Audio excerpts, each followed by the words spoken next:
감사합니다. 우리 하나님 말씀 같이 묵상합니다. 데살로니가전서 5장 12절부터 22절 말씀입니다. 데살로니가전서 5장 12절부터 22절입니다. 절수는 많은데 중간에 짧아서 그리 길지 않습니다. 우리 함께 읽도록 합니다. 시작. 형제들아, 우리가 너희에게 구하노니 너희 가운데서 수고하고 주 안에서 너희를 다스리며 권하는 자들을 너희가 알고 그들의 역사로 말미암아 사랑 안에서 가장 귀히 여기며 너희끼리 화목하라. 또 형제들아, 너희를 권면하노니 게으른 자들을 권계하며 마음이 약한 자들을 격려하고 힘이 없는 자들을 붙들어 주며 모든 사람에게 오래 참으라.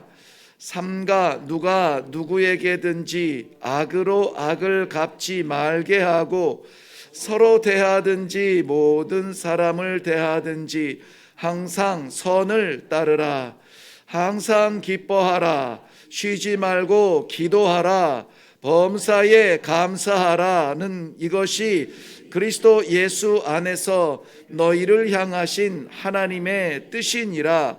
성령을 소멸하지 말며 예언을 멸시하지 말고 범사에 헤아려 좋은 것을 취하고 악은 어떤 모양이라도 버리라. 아멘. 먼저 기도하겠습니다. 살아계신 아버지, 은혜를 감사합니다. 오늘도 이 하루를 살아가기 전 우리의 생각을 비우게 하시고 아버지의 말씀으로 채울 수 있는 귀한 이 새벽의 첫 시간, 사랑하는 귀한 성도들에게 허락하심을 인하여 감사합니다. 부르셨사오니 말씀 주시어서 이 하루 순종하며 살아갈 진리의 말씀이 우리의 나침판 되도록 축복하여 주시옵소서. 감사드리며 예수님 이름으로 기도하옵나이다. 아멘. 네, 우리 데살로니가 전서를 이제 데살로니가 교회를 위한 첫 편지의 마지막 마무리를 하고 있습니다. 데살로니가 교회를 향한 하나님의 마음을 바울의 글을 통하여서 잘 정리하였고 또 마지막 격려의 말씀을 담고 있습니다. 우리 어제 살펴본 4장을 크게 두 가지 내용으로 나눌 수가 있다고 했는데요.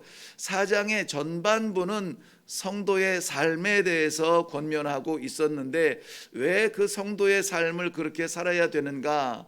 4장 하반부가 뭐였죠? 예수님의 재림, 주의 재림입니다. 그런데 오늘 5장에서는 또 두 가지 크게 구별을 할 수가 있습니다. 그런데 5장은 앞부분에 예수님의 재림에 대하여서 도적같이 임할 것을 말씀해 주고 있는데요. 그 권면의 후반부가 뭐냐면 오늘 우리가 읽은 말씀이에요.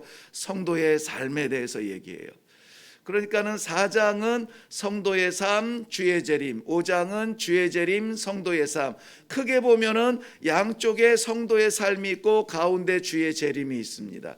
그래서 이 주의 재림과 성도의 삶은 나눌 수 없는, 분리할 수 없는 그러한 하나의 말씀이라는 것입니다. 근데 우리가 주의해야 될 것은 뭐라고요? 성도의 삶이라고요. 왜냐하면 주의 재림은 하나님의 약속이고 하나님의 계획이에요. 하나님은 반드시 이루십니다. 오신다고 했는데 왜 안 와? 우리 시간으로 계산할 수 없는 그 시간에 하나님의 뜻대로 하나님의 계획대로 도적같이 임할 것입니다. 그러니까 미련하게 주의 재림의 날짜 계산하면서 이거 시간 낭비할 시간이 없어요. 우리는. 왜냐하면은 그건 하나님의 임무, 하나님의 약속이기 때문에 반드시 있게 되는 거고, 그럼 우리는 어떻게 합니까? 성도의 삶을 살아야 돼요. 성도의 삶을. 그건 우리 성도로 부르심 받은 우리의 책임입니다. 재림에 대하여서는 하나님께 맡기세요. 대신에 삶에 대해서는 우리가 충성해야 합니다.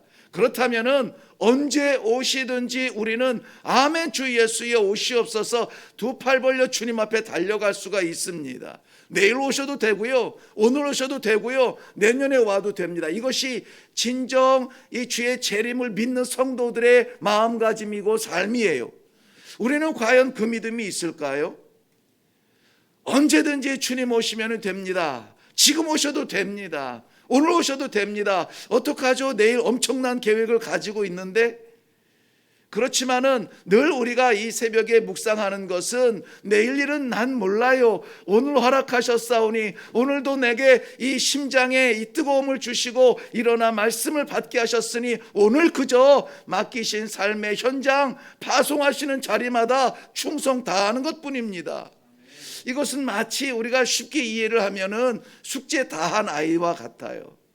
숙제를 다 하면은 아이들 쉬는 시간에 막 뛰놀고 있다가 야 선생님 온다 그러면 마음이 어때요? 숙제 안 한 사람들은 큰일 났다 이렇게 되지만은 숙제 다 한 사람들은 어떻게 됩니까? 언제 오셔도 나는 좋아요. 그런 친구들의 입에서는 할렐루야가 나오죠. 왜? 숙제를 잘했거든요. 열심히 했거든요. 부끄럽지 않게 했거든요. 그러니 선생님 오시는 것이 기다려질까요? 두려워질까요? 기다려집니다. 기다려져요. 그러니 성도의 삶을 충실하게 사는 성도는 주의 재림을 기다립니다. 반대로 말하면 성도의 삶, 이 세상에서의 성공과 건강과 뭐 이런 명예 이런 걸 말하는 것이 아닙니다. 성도의 삶을 충실하게 사는 사람은 주의 재림이 기다려집니다. 우리는 어떻습니까? 오늘 데살로니가 교회를 향한 이 마지막 편지 후반부의 권면 가운데서 주의 재림을 빵빠레로 딱 날리고 싶은데 주의 재림에 대하여서 도적같이 임할 것이라는 숙제를 남기고, 그러나 우리가 두려워하지 아니할 것은 오늘 허락하신 삶의 현장에서 충성을 다하고 최선으로 살아드린다면은 언제 와도 할렐루야인 것이죠. 그렇다면 우리는 오늘 어떻게 살아야 합니까? 오늘 무지하게 바쁩니다. 무지하게 바빠요. 오늘 짧은 이 본문 가운데서 우리들에게 요청하시는 하나님의 기대만 하더라도 이거 시간 쪽에도 부족합니다. 오늘 아침에 우리의 기도의 제목이 바쁩니다. 잘 마음에 새기고 이거 이대로 좀 살아갈 수 있도록 기도하시고 이렇게 쓰임받을 수 있도록 기도하시고, 그렇게 되면 우리는 어떻게 된다고요? 언제 오셔도 좋아요. 할렐루야로 반길 수가 있다는 것입니다. 왜 우리들에게 이렇게 날마다 아침마다 말씀을 주시나요? 히브리서 4장 12절 말씀 우리 잘 아는 대로 하나님의 말씀은 살았고, 그렇죠. 근데 요즘 번역은 활력이 있어 이렇게 희한하게 바꿨어요. 운동력 있다고 그러면 되죠. 금방 와닿는데 몇 단어 바꾸고 이 성경책을 그 전에 있는 성경을 못 쓰게 만들었어요.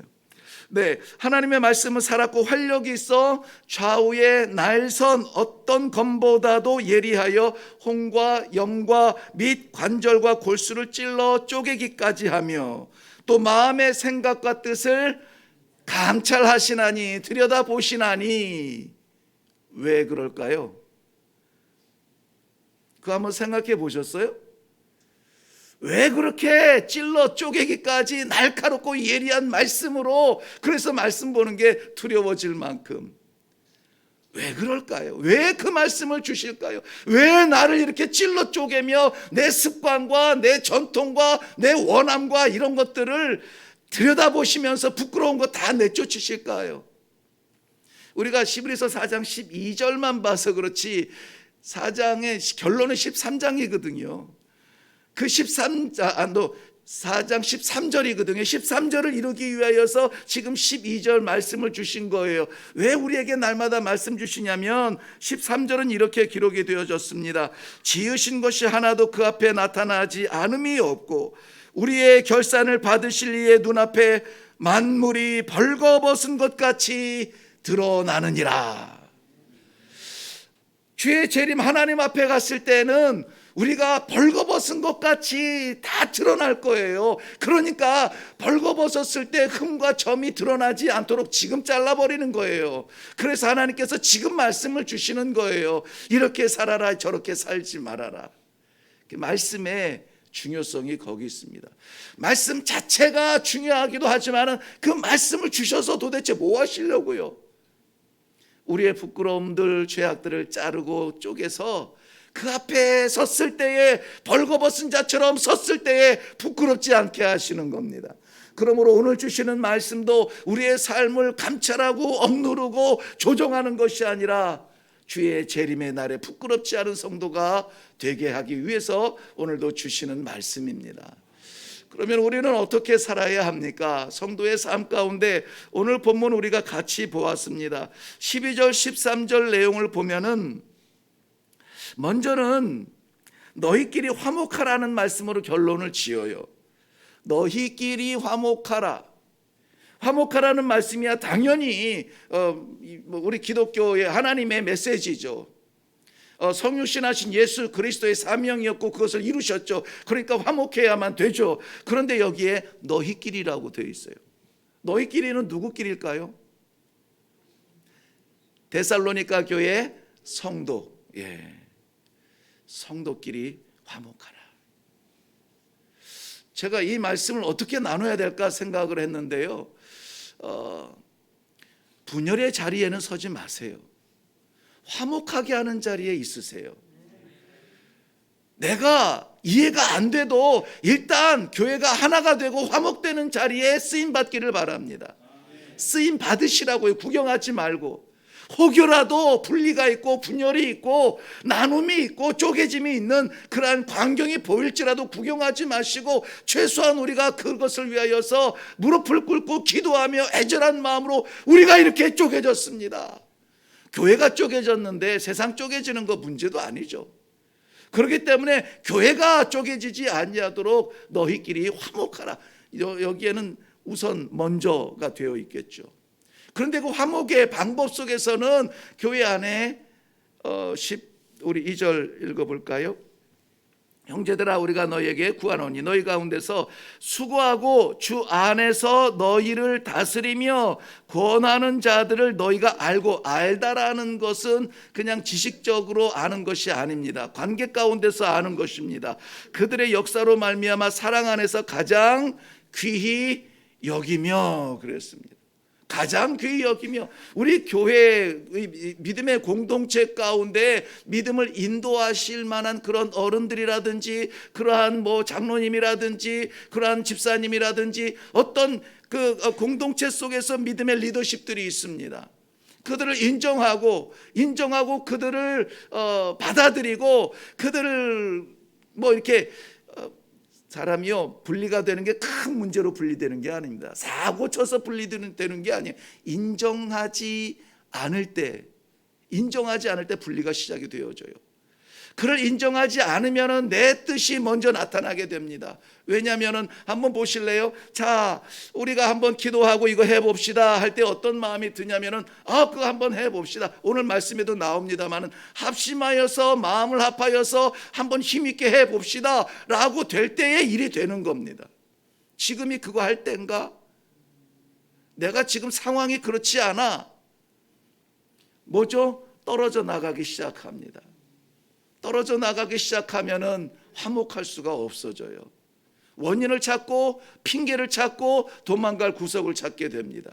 그리고 안 되는 제목을 찾죠. 화목의 아주 우리 애들 말대로 쥐약이죠. 그러므로 이러한 존중과 존경, 리더십들, 영혼의 리더십들, 육신의 리더십들, 우리 어르신들에 대하여서 존경하는 마음, 받아들이는 마음, 인정하고 순종하는 마음으로 우리는 화목할 수 있습니다. 이 화목에 대하여서 떳떳하게 말할 수 없는 사람들이 주의 일을 감당할 수가 없어요. 그러므로 이 데살로니가 교회를 마무리하면서 가장 첫 번째 권면이 뭐냐면은 화목하라. 화목하는 도구로 쓰임받기를 바랍니다. 어디를 가든지 오늘 이 아침에 새벽에 이 기도하는 주의 성도들 파송받는 그 자리마다 화목의 놀라운 역사가 쪼개졌다가도 합해지고 싸웠다가도 화해하는 놀라운 화목의 역사가 나타나기를 주님의 이름으로 축원합니다. 화목의 자리에 서세요. 두 번째는 오래 참으라 말씀하십니다. 게으른 자를 경고하라는 말씀으로 합니다. 14절 말씀 보세요. 또 형제들아 너희를 권면하노니 게으른 자들을 권계하며 경고한다는 말이에요. 예, 여기 굉장히 점잖게 썼지만은 경고하라는 거예요. 게으른 자는 어떤 게으른 자일까요? 저는 단순하게 생각을 해보니까는 주의 일에 게으른 자예요. 그의 삶은 우리가 간섭할 수도 없고 삶의 배경은 모릅니다. 왜 와서 이렇게 꼬박꼬박 조는지 졸지 마세요라고 말할 수가 없어요. 밤을 새고 왔는지도 모르잖아요. 그러니까는 삶에 대한 게으름이 아니라 하나님의 맡기신 사명에 대한 게으름이에요. 이럴 때는 어떻게 해야 된다고요? 경고해야 된다고요. 경고해야 된다고요. 주께서 자신을 드림같이 우리도 드려야 된다고. 우리가 주님을 사랑한다라고 말하면서 사랑에 표현하지 못하는 게으른 사랑하면 안 된다고 경고해야 된다고요. 주의 오실 날을 알지 못한다는 그 말은 저 멀리 먼 미래라고 떨어뜨려 놓는 것이 아니라 언제 오실지 모른다고, 이 상태에서 주님 만날 수 있겠느냐고 경고하면서 가르쳐야 된다는 것입니다. 마음이 약한 자에게 용기를 주어야 됩니다. 마음이 약한다는 말은 어떤 그 두려움이에요. 두려움. 이 마음이 순한 사람을 말하는 것이 아니라 두려움이 있는 사람이에요. 믿음 생활을 하면서도 두려움이, 죽음에 대한 두려움이 있고 망할 것에 대한 두려움이 있고 안 될 것에 대한 두려움이 있고 이런 두려움들이에요. 이러한 두려움이 있는 사람들에 대해서 뭐 하라고요? 용기를 주라. 용기를 주라는 것입니다. 힘없는 자 붙잡아 주는 일. 힘없는 자는 믿음이 약한 자 말합니다. 자, 이런 자들을 대할 때 우리에게 필요한 것이 무엇이냐? 인내하라라는 것이죠. 오래 참으라. 딱 보고 나는 척 보면은 알아 판단하지 마시고 배경에 대하여서 우리가 알지 못하니까는 오래 참으라는 거예요. 여기에서 중요한 것이 뭐냐면은 그들을 구경하고 바라다 보는 것은 아닙니다. 게으른 것에 대해서는 경고하고 힘들어 어려운 괴로운 사람들에 대해서는 품어주고 위로하고 사랑하고 하는 우리의 행동 양식이 필요하다는 것입니다.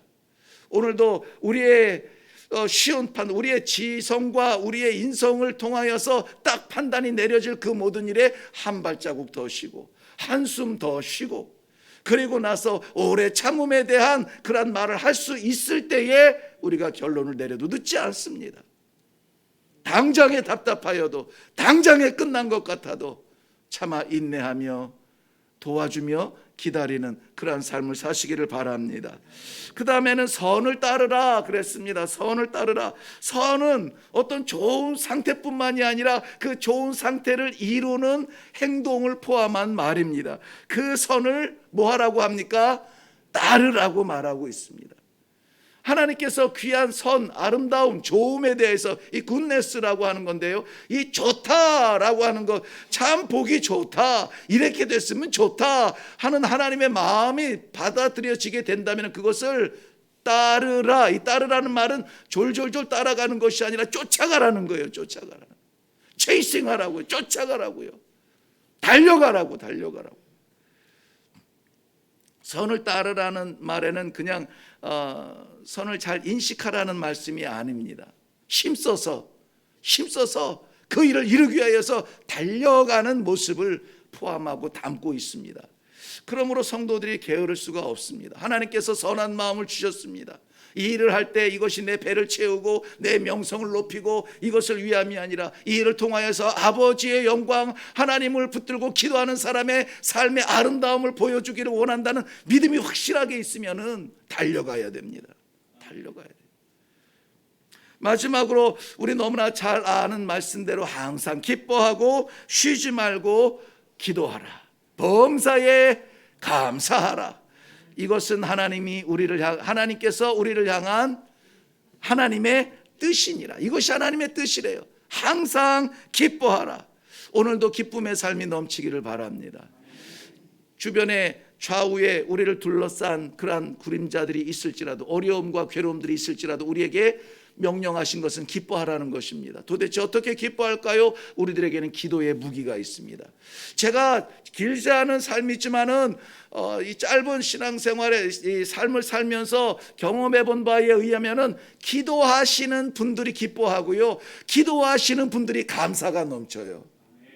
여러분 한번 의도적으로 한번 찾아보세요. 기도 많이 하신다, 기도 열심히 하신다 하는 분들과 교제해 보세요. 그 입에 감사가 붙어 있어요. 감사합니다, 감사합니다. 좀 안 되는 것 같은데 기도하고 있어. 감사합니다, 감사합니다. 그러니까는 기뻐하며 기도하며 감사하는 것은 분리된 것이 아닙니다. 하나님 안에서 믿음 가지고 기뻐하는 자는 이유가 있어요. 왜? 기도할 수 있는 기회를 주셨는데 왜 좌절하냐고요. 왜 슬퍼하냐고요. 기도하면은 하나님께서 응답하여 주실 것이고, 내 뜻대로는 안 돼도 하나님 뜻대로 이루어질 것이고, 기도할 수 있는 이 기회와 환경과 건강 주시니 감사합니다. 감사합니다. 100만 원을 주셔도 감사하고 10원을 주셔도 감사하고, 이 하나 한 묶음이 하나님의 뜻이래요. 쪼개지지 않습니다. 사랑하는 성도 여러분, 오늘 우리 살아갈 때 이 사명이 있어요. 오늘 말씀 주신 거 요것만 딱 4가지만 하더라도 우리는 오늘 하루 정말 벅찰 것 같지 않아요? 첫째는 화목하라. 화목하기 위해서 오늘 보내시는 받는 자리자리마다 쓰임받을 것을 기대하시고 이 아침에 기도할 수 있기를 바랍니다. 오래 참으라. 쉽사리 판단하지 않고 좌절하지 아니하고 인내하고 참아냄으로 말미암아 아름다운 성도 간의 관계 교제를 이룰 수 있도록 기도하시기 바랍니다. 선을 따르라. 하나님의 아름다우신 좋으신 것을 위하여서 구경하지 아니하고 뛰어 달려가 이루기 위하여서 오늘도 애쓰고 힘쓰는 거룩한 땀을 좀 흘리는 하루가 되기를 바랍니다. 기뻐하시며 기도하시며 감사가 넘치는 그러한 하루, 복된 하루가 되기를 주님의 이름으로 축원합니다. 기도하겠습니다. 아버지 감사합니다. 주님 다시 오실 것 확실하게 믿습니다. 그 주님 다시 오셨을 때에 할렐루야로 두 팔 벌려 반겨드릴 수 있도록 오늘 땀 흘리며 믿음으로 충성할 주의 백성들입니다. 말씀 새기게 하시고 말씀 나타나게 하여 주셔서 말씀과 상관없는 삶이 아니라 말씀 안에 사는 주의 성도들이 다 되도록 축복하여 주시옵소서. 감사드리며 예수님 이름으로 기도하옵나이다. 아멘. 아멘. 자, 오늘 간단한 4가지 결론의 말씀이었습니다. 화목하는 자리, 오래 참고 인내하는 자리, 선을 따라가는 자리, 그리고 기뻐하며 기도하며 감사하는 하나님의 뜻을 이루는 자리에 있게 하여 주옵소서. 그리고 우리 여전히 어제 우리 새벽 예배 나눌 때에 3,500명, 오늘 또 보니까는 9,000 몇백 명이에요. 10,000명. 우리 터키의 시리아의 지진 때문에 어려운 지역에서 왜 그런 일이 자꾸 일어나요? 우리 기도 게으르지 않고 그들을 위해서 기도하시고 복음 받고 종말을 맞이할 수 있도록 우리 열심히 이 선교적 사명을 위하여서도 기도할 수 있기를 바랍니다. 이렇게 기도하시고 각자의 기도의 제목으로 내려가시겠습니다. 기도합니다. 살아계신 아버지,